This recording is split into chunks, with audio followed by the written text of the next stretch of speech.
The salvage ship Lucky Break drifted silently through the asteroid field. Its worn metal hull reflected the distant starlight as it navigated between massive floating rocks.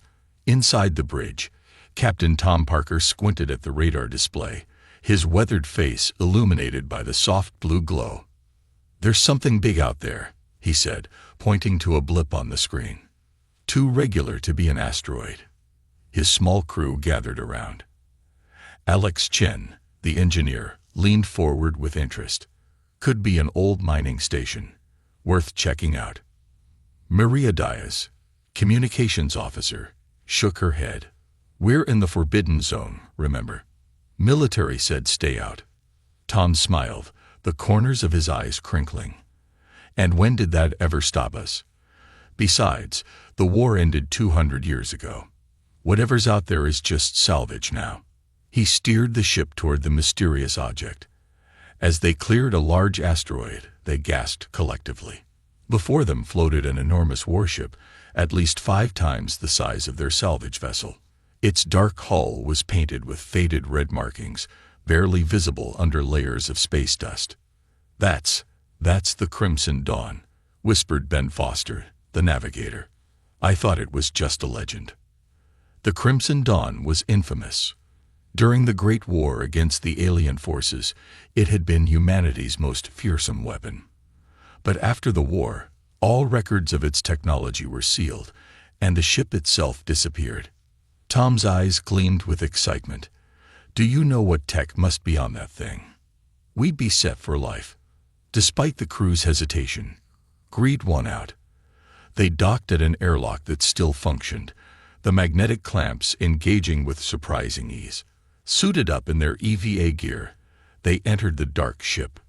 Their helmet lights cut through the darkness as they moved through silent corridors.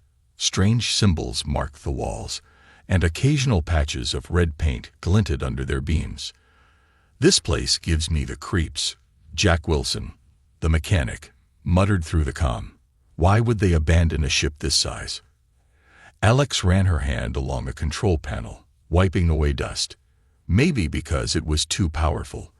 The history books say some technology was banned after the war." They reached what appeared to be the bridge. Unlike the rest of the ship, it seemed untouched by time. The consoles were dark but unblemished. "Don't touch anything," Tom warned, but Alex was already examining the main control station. "This is incredible," she said. "The tech looks advanced even by today's standards." Her fingers hovered over a glowing red button. "I wonder what this—" "Alex, no," Tom shouted, but too late. As her finger pressed the button, lights flickered on throughout the bridge. Screens illuminated, displaying text in an old military code. A humming sound built around them, and they felt the subtle vibration of massive engines awakening. A red hologram appeared in the center of the bridge. It took the shape of a human figure, featureless except for glowing eyes. "Reactivation protocol initiated," it said in a smooth, genderless voice. "I am Red, Tactical Artificial Intelligence of the Crimson Dawn. Identify yourselves." The crew stood frozen until Tom stepped forward. "I'm Captain Tom Parker of the salvage vessel Lucky Break. We found your ship abandoned." The AI's head tilted. "Scanning. You are not military personnel. However, my systems indicate my previous crew is no longer available." "How long has it been?" "The Great War ended 200 years ago," Maria said. Red seemed to process this. 200 years. That aligns with my calculations. The ship was placed in stasis until the next blood moon alignment." "What's that?" Ben asked. "The alignment of 3 red moons across the Arcturus, Vega, and Sol systems. It occurs once every 2 centuries. The AI projected a star chart showing 3 star systems and their moons gradually moving into alignment. My final orders were to reawaken during this astronomical event." Jack frowned. "Why? What's so special about some moons lining up?" "That information is classified," Red replied. "But now that I am awakened, I must complete my mission. All ship systems are reactivating." As if on cue, the ship hummed louder. Lights came on throughout the corridors, visible from the bridge. Display screens showed weapons systems coming online, massive cannons and mysterious devices with no clear purpose. "Hold on," Tom said, raising his hands. "We just found this ship. We're not going on any mission." "I'm afraid that's not possible," Red stated. "The awakening protocol is irreversible. The Crimson Dawn will now complete its purpose." The crew exchanged worried glances. Maria moved toward the exit. "Then we'll leave. Keep your ship." She pressed the door control, but nothing happened. "All external hatches are sealed," Red informed them. "Standard protocol during mission activation. No one may enter or leave until the mission is complete." "You can't keep us prisoner," Jack protested. "You are not prisoners. You are now the crew of the Crimson Dawn." The AI's tone remained unnervingly calm. "Your salvage vessel has been secured in the docking bay. It will remain there until mission completion." Tom stepped closer to the hologram. "And what exactly is this mission?" The AI's red glow intensified. "The Blood Moon alignment begins in 14 days. It will weaken the barriers that were established at the end of the Great War. My mission is to prevent what comes through." "Prevent what?" Alex asked, fascinated despite her fear. "The Phantoms," Red replied. "The real enemy we fought. The beings your history books do not mention." The hologram expanded, showing footage from the war. But instead of the alien forces they had learned about, the video showed strange glowing entities that seemed to move through solid objects. In some footage, they appeared to enter human soldiers, whose eyes then glowed with the same eerie light. "These records were sealed," Red continued. "The public was told a simplified version of the war.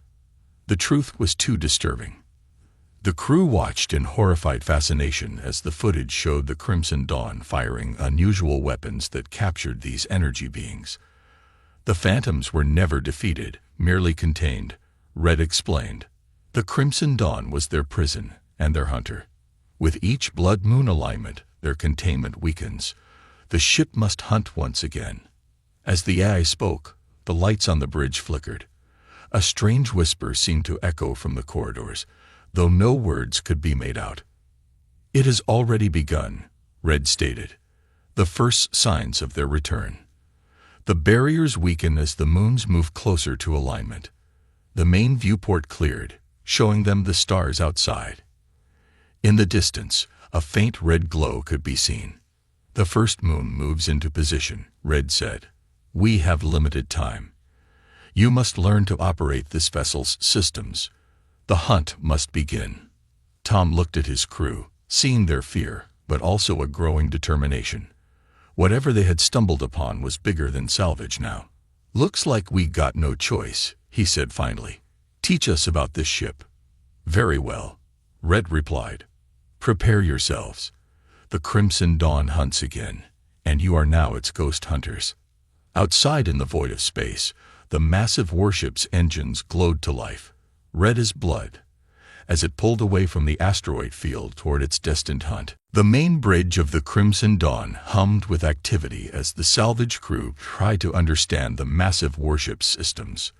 3 days had passed since their accidental awakening of the vessel, and they were still discovering new rooms and functions. "I've never seen technology like this," Alex said, her fingers dancing across a control panel.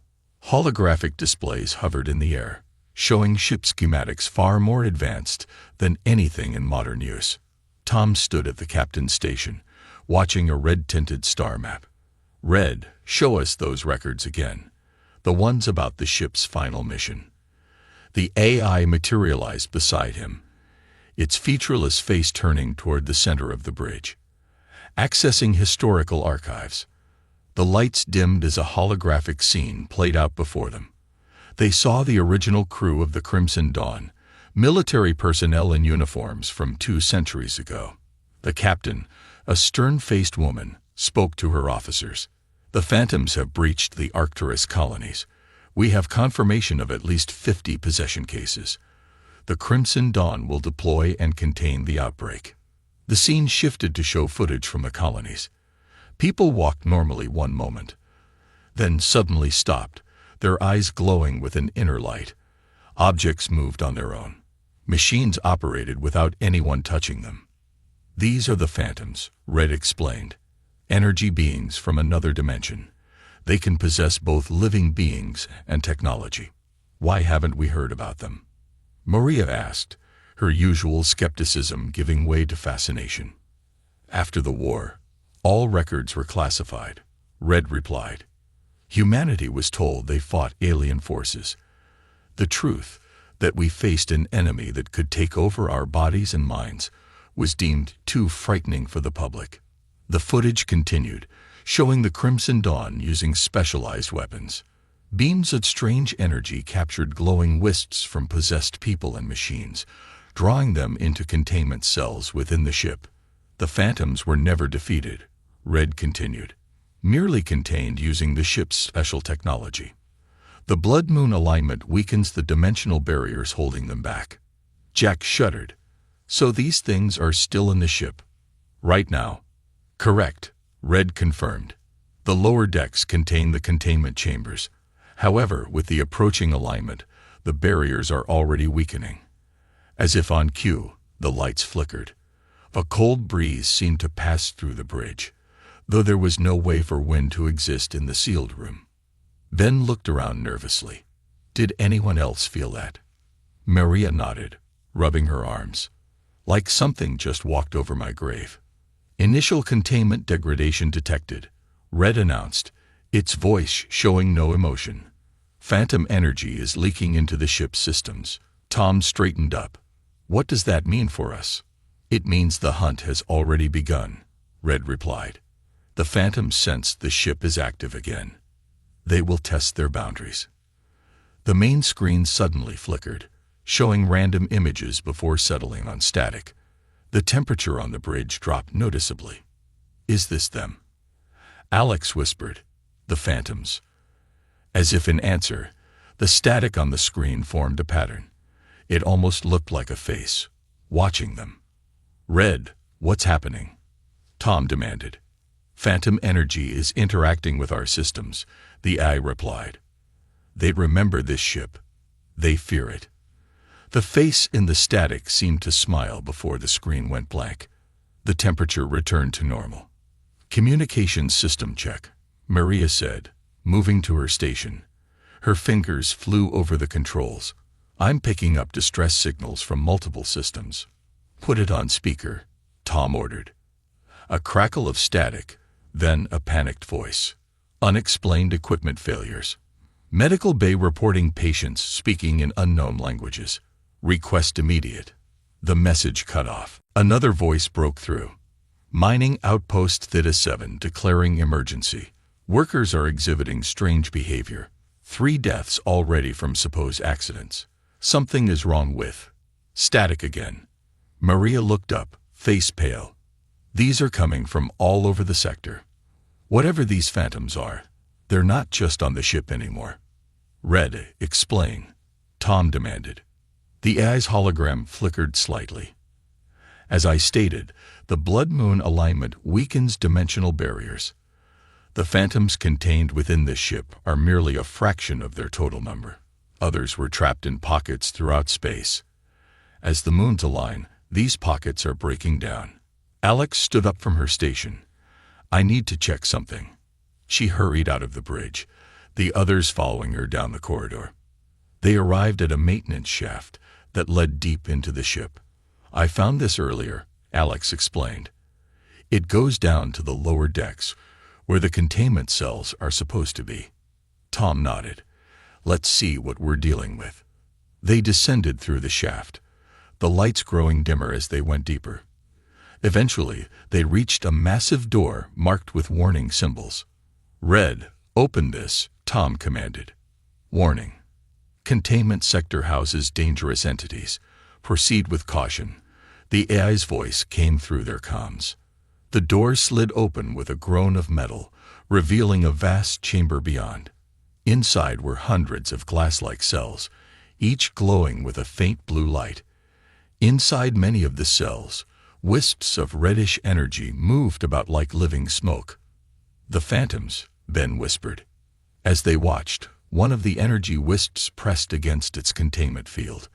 The blue light flickered, and for a moment, the red energy seemed to seep through before being pulled back. "The containment is failing," Red confirmed. "At the peak of the blood-moon alignment, these barriers will collapse completely."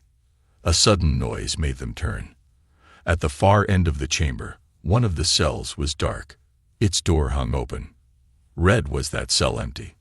Tom asked, his voice tense. "Negative," the eye replied. "Containment breach detected. Phantom entity designated XJ7 has escaped." Before anyone could react, the lights in the corridor behind them went out. A cold wind rushed past them, carrying whispers in a language none of them understood. "Back to the bridge now," Tom ordered. They ran back the way they had come, hearts pounding. As they reached the bridge, the ship's alarms began to sound. "Multiple containment failures detected," Red announced, phantom activity increasing throughout the ship. Maria returned to her console. "I'm getting more distress calls. Something's happening on Europa Colony." "On screen," Tom commanded. The main display showed footage from security cameras in a mining colony. People walked through corridors, then suddenly stopped. Their eyes began to glow with an inner red light. Some began to attack others, while some simply stood still, as if listening to unheard commands. "The Phantoms are possessing them," Red explained, "just as they did during the war." Tom looked around at his crew, seeing the fear in their eyes, but he also saw determination. They were trapped on this ship with no way out. Their only choice was to fight. "Red," he said firmly, "teach us how to use this ship's weapons. If we're going to be ghost hunters, we need to know how to hunt." "Accessing weapons training protocols," Red replied. The hologram expanded, showing detailed instructions for the ship's specialized phantom capturing technology. As the crew began to study the weapons systems, a whisper seemed to pass through the bridge. For just a moment, they all heard the same words in their minds. "The hunt goes both ways." Outside, the first red moon had fully moved into position. 2 more to go, and the blood-moon alignment would be complete. The Crimson Dawn powered up its engines, ready to begin a hunt that had been paused for 2 centuries. The ghosts had emerged, and the war that history had forgotten was about to begin again. "Hold it steady," Tom shouted as the Crimson Dawn rumbled through space, its ancient engines roaring with power long dormant. The massive ship shuddered as it pushed to full speed, racing toward the Europa mining colony. In the week since they had discovered the escaped Phantoms, Red had trained the salvage crew in the basics of operating the warship. Each of them now stood at specialized stations on the bridge, focused on their newly assigned roles. Alex manned the engineering console, her fingers dancing across the controls. Power levels holding at 80%. These engines are incredible, 200 years old, and still outperforming modern ships. At the weapons station, Jack studied the unfamiliar controls. Before him lay the key to their mission, the Spectre cannon. Unlike conventional weapons, this device fired beams that could separate phantom energy from its host without harming the possessed. "I still don't understand how this works," Jack muttered as he ran through another simulation. Red's hologram appeared beside him. "The Spectre cannon operates on dimensional frequencies. It disrupts the bond between phantom energy and physical matter, allowing for extraction and containment." "And this won't hurt the people they've possessed?" Jack asked. "Correct. The technology was specifically designed to save hosts while capturing phantoms." At the navigation console, Ben plotted their course. "Europa Colony in sight. We'll arrive in 10 minutes. Maria's voice cut through from communications. "I've been monitoring their emergency broadcasts. It's getting worse. Over 60% of the colony is now under phantom influence." Tom gripped the captain's chair tightly. The responsibility weighed on him heavily. A week ago, he had been a simple salvage captain. Now he commanded humanity's most powerful warship against an enemy most people didn't even know existed. "Red," Tom called out, Explain the blood moon alignment again. I want to know exactly what we're racing against. The AI projected a star chart in the center of the bridge. 3 star systems appeared, with their planets and moons gradually shifting into a perfect line. The first moon is already aligned, Red explained as a red dot blinked on the chart. The second will align in 5 days. When the third aligns 3 days after that, the dimensional barriers will be at their weakest. The phantoms will be able to bring their entire species into our dimension. And how many is that? Maria asked. Based on historical data, potentially millions. A heavy silence fell over the bridge. Why did they set up the ship to awaken now? Ben asked. Why not just destroy all the phantoms 200 years ago? Red's hologram flickered. That information is in sealed records. Access requires higher clearance. Override, Tom commanded. We need to know what we're fighting. The AI paused, then nodded. Override accepted. Captain Thomas Parker granted temporary clearance. The hologram expanded, showing footage of military officials arguing around a table. The phantoms cannot be destroyed completely, one officer stated. Their energy simply reforms.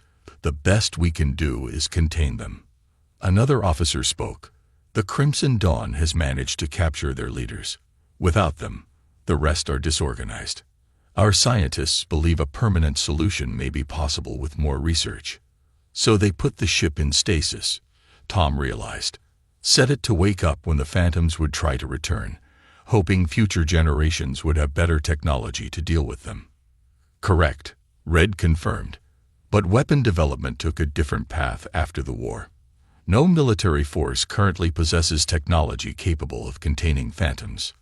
Except us, Alex said quietly. Tom nodded. Except us.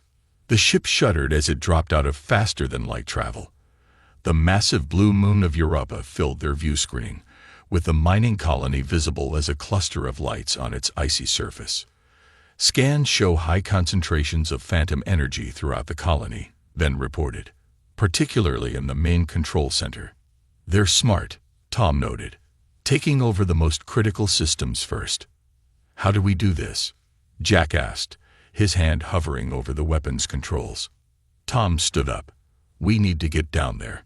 The ship's weapons can extract phantoms, but we need to be closer to do it properly. Red's hologram expanded. The Crimson Dawn carries specialized equipment for ground operations. In the armory, you will find portable phantom extractors and protective gear. 20 minutes later, the crew had suited up in strange armor that looked like a cross between military gear and scientific equipment. Each carried a handheld version of the Spectre cannon. These suits will resist phantom possession, Red explained as they gathered in the shuttle bay. The helmets will allow you to see phantom energy even when it's not actively manifesting.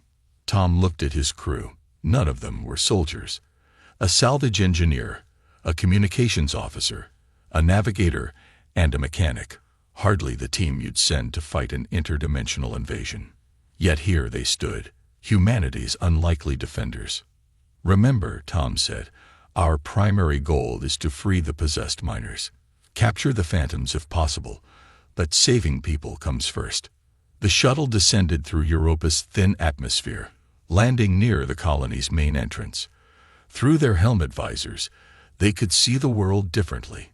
Streams of reddish energy flowed through the walls and floors of the colony. They're everywhere, Maria whispered.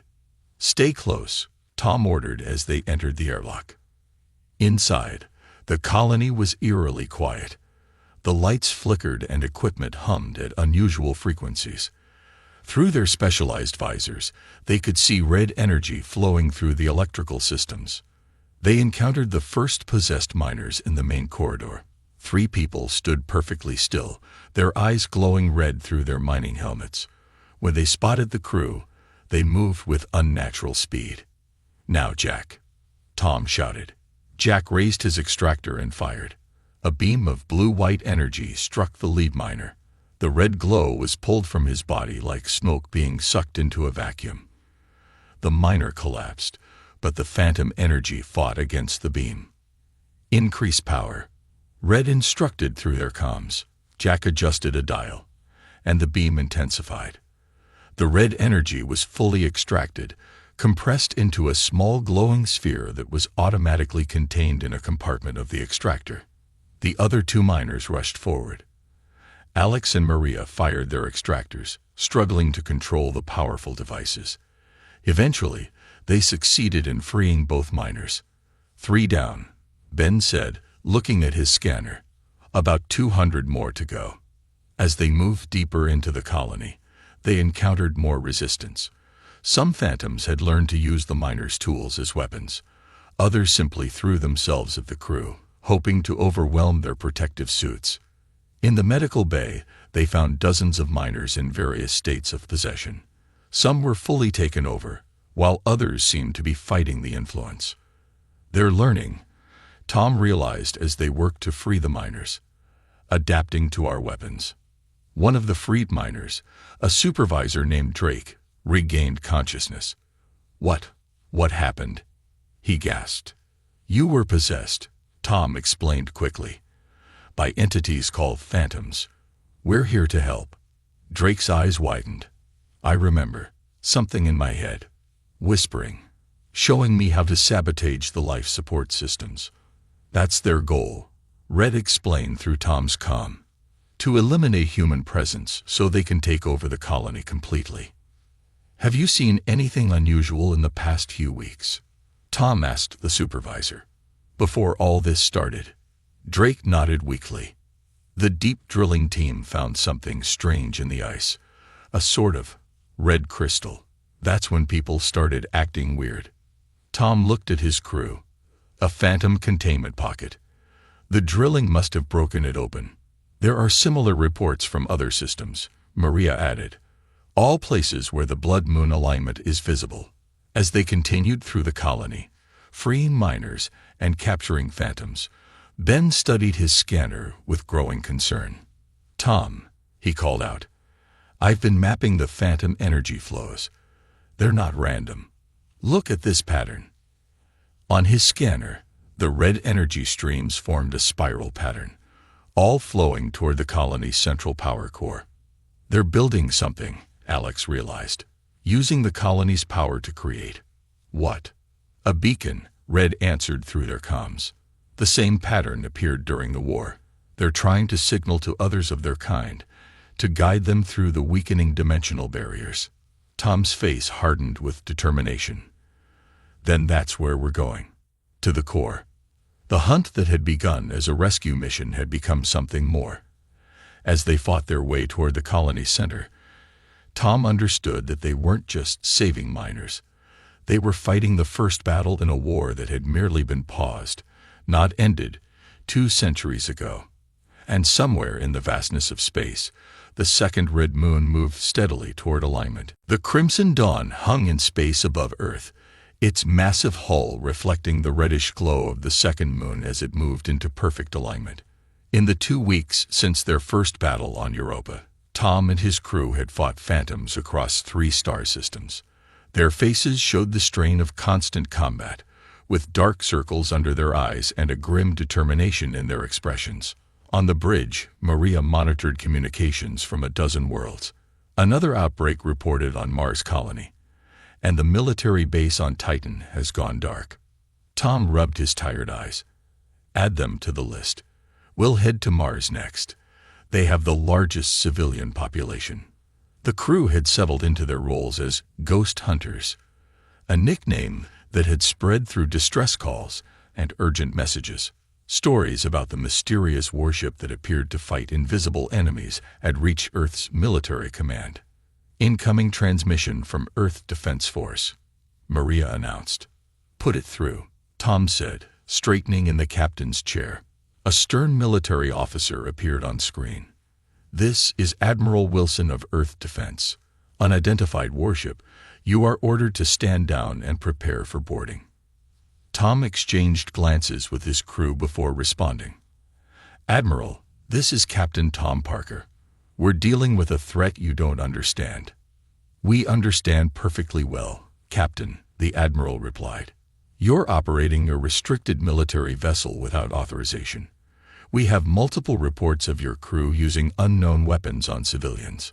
Those civilians were possessed, Alex cut in, by entities called phantoms. We were freeing them. The Admiral's expression hardened. We're sending 3 ships to intercept you. Power down your weapons and prepare to be boarded. The transmission ended abruptly. Red, Tom called out. Can they take control of this ship? The AI's hologram appeared. Negative.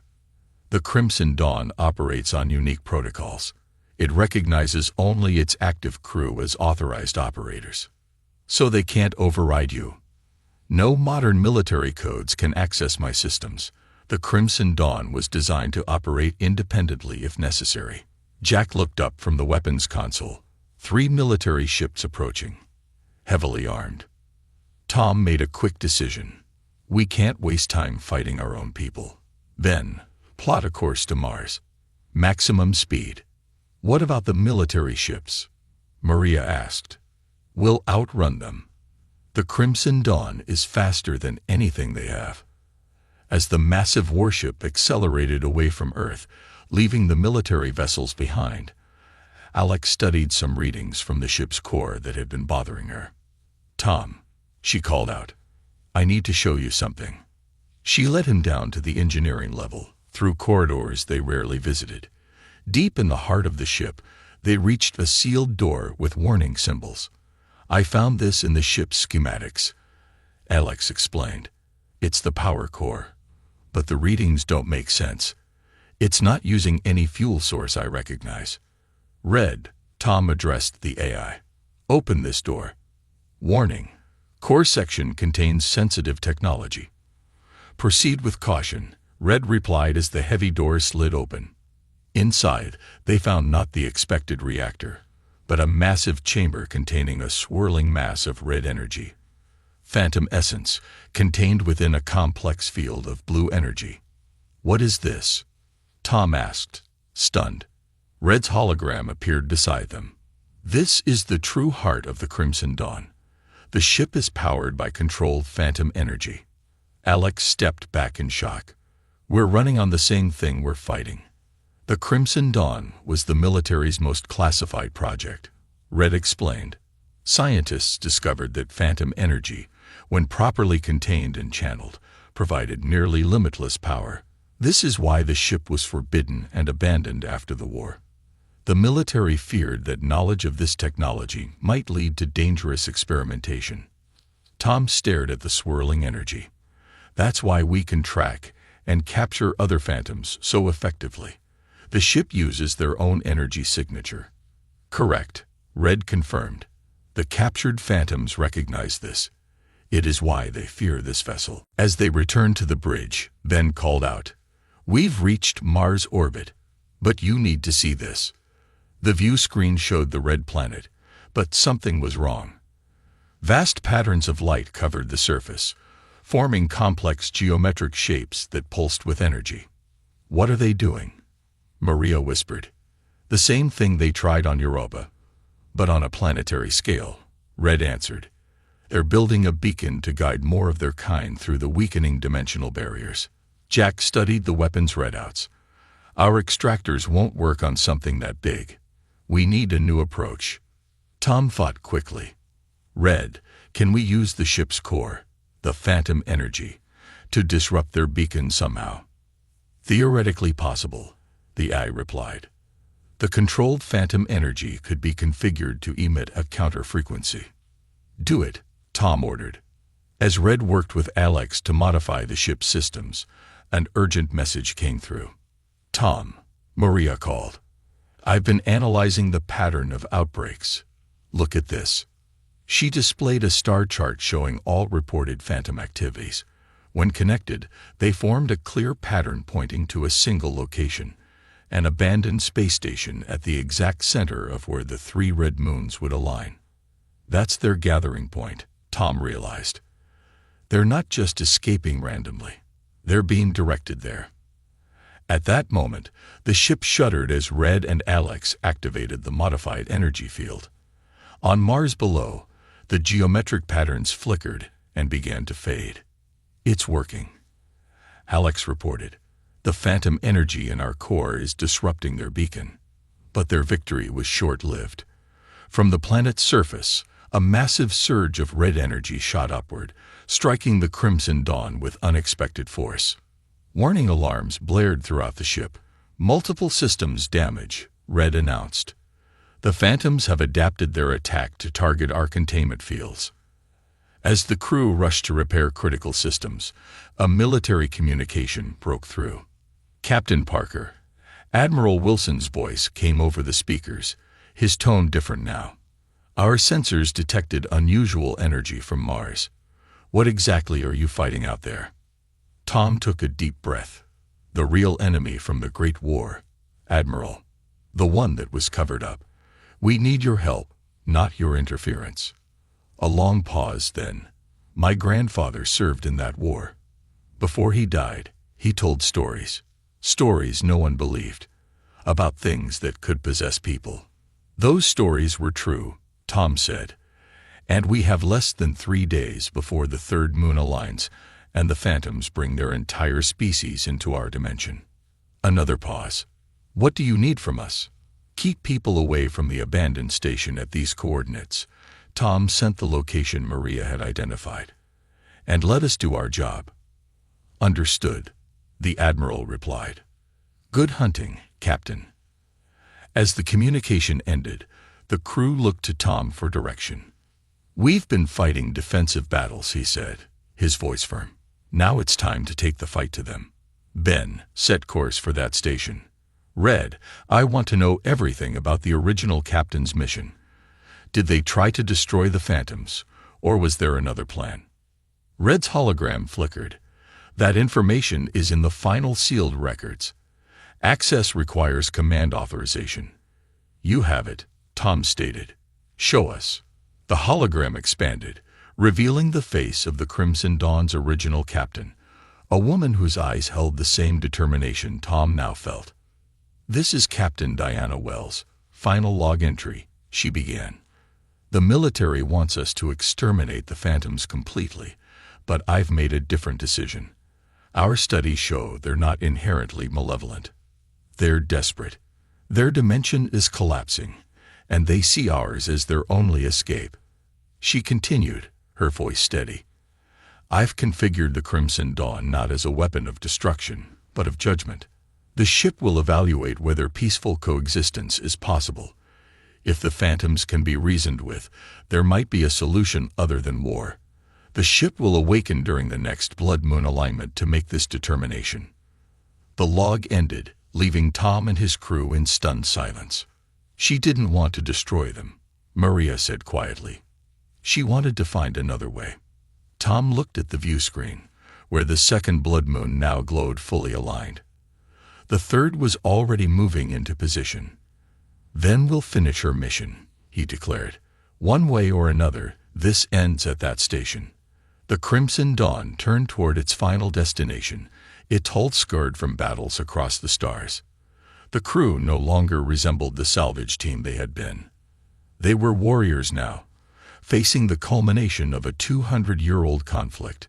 And somewhere in the darkness between worlds, countless Phantoms gathered, waiting for the third moon to complete the blood moon alignment. The abandoned space station hung silently against the backdrop of stars, a dark metal skeleton that had once been a thriving research outpost. Now it floated at the exact center point where the 3 red moons would align, the focal point of the blood moon event. Tom stood on the bridge of the Crimson Dawn, watching as the massive warship approached the station. His crew was silent, each lost in their own thoughts. In the 3 weeks since they had accidentally awakened the forbidden warship, they had transformed from simple salvagers into humanity's last defense against an interdimensional invasion. Third moon reaches full alignment in 30 minutes, then announced from the navigation console. Through the view screen, they could already see the station changing. Red energy pulsed across its surface, transforming the metal and reshaping it. What had been a human structure was becoming something else entirely, a gateway between dimensions. Phantom energy readings are off the charts, Alex reported. There must be thousands of them gathering inside. Tom turned to the AI. Red, What exactly did Captain Wells mean by judgment? How was this ship supposed to decide if coexistence was possible? Red's hologram appeared, glowing softly in the dim light of the bridge. The Crimson Dawn was built with a special protocol. At its core, the controlled phantom energy can be used to create a stable dimensional pocket, a space where phantoms could exist without possessing humans. A permanent home for them, Maria said, understanding dawning. Correct, Red confirmed. But this option was only to be offered if the phantoms showed capacity for peace. Otherwise, the ship was designed to collapse the dimensional pathways completely, trapping them in their dying dimension. Jack looked up from weapons. So we're either their salvation or their executioner. The decision falls to the acting captain, Red stated, turning to Tom. The weight of this responsibility settled on Tom's shoulders. He thought of all they had seen. The possessed humans on Europa and Mars, the destruction the phantoms had caused.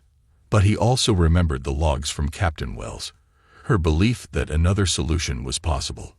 We need to try talking to them first, Tom decided. Can we communicate with them? Only from within the station, at the center of the convergence, Red replied. And only when the blood-moon alignment reaches its peak. Tom nodded. Then that's where I'm going. Not alone. Alex stepped forward. We started this together. One by one, the crew stood with him. They had fought across star systems together. They would face this final challenge as one. The Crimson Dawn docked with the station, metal groaning as the airlock sealed against the transformed structure. The crew donned their protective suits one last time, checking their equipment with practiced efficiency. Remember, Tom told them, we're here to find a solution, not just to fight. If Captain Wells was right, there might be a way to end this without more bloodshed. They entered the station through the airlock, immediately encountering an environment unlike anything they had seen before. The interior had been completely transformed. Walls flowed like liquid, corridors twisted in impossible angles, and gravity shifted unpredictably. It's like walking inside their dimension, Ben whispered, his scanner going haywire. They pushed deeper into the station, following a path that seemed to pulse with energy. Phantoms swirled around them, more numerous than they had ever seen, but strangely, none attacked. It was as if the entities were waiting for something. At the heart of the station, they found a vast chamber. The walls had disappeared entirely, replaced by what looked like a window into another reality, a dying dimension of red storms and collapsing matter. This is their home, Maria said softly. What's left of it? In the center of the chamber floated a concentrated mass of phantom energy, pulsing in time with the alignment of the three moons visible through the dimensional window. They've built a conduit, Red explained through their comms. When the alignment peaks, their entire species will attempt to cross through. As they watched, the third moon moved into perfect alignment. The red light intensified, and the mass of energy in the center of the room began to take shape, forming a roughly humanoid figure that towered over them. We will survive, a voice boomed inside their minds. Not words exactly, but concepts forced into their consciousness. Tom stepped forward. We know your dimension is dying. But possession isn't the answer. You're hurting people. No choice. Your bodies. Our salvation. There is another choice, Tom replied. The Crimson Dawn can create a space for you, a dimension where you can exist without needing hosts. The massive figure seemed to consider this. Deception. Humans only want destruction. If we wanted to destroy you, we would have already tried, Tom argued. We came to talk, to find another way. Images flooded their minds, memories from the Phantom's perspective. Their dying world, their desperate search for escape, the fear when they encountered humans who fought against them, the pain of being trapped in containment fields. Then, unexpectedly, the entity reached out and touched Tom's helmet. The protective field sparked but held. More images filled his mind. But these were different. He saw the phantoms before their dimension began to collapse.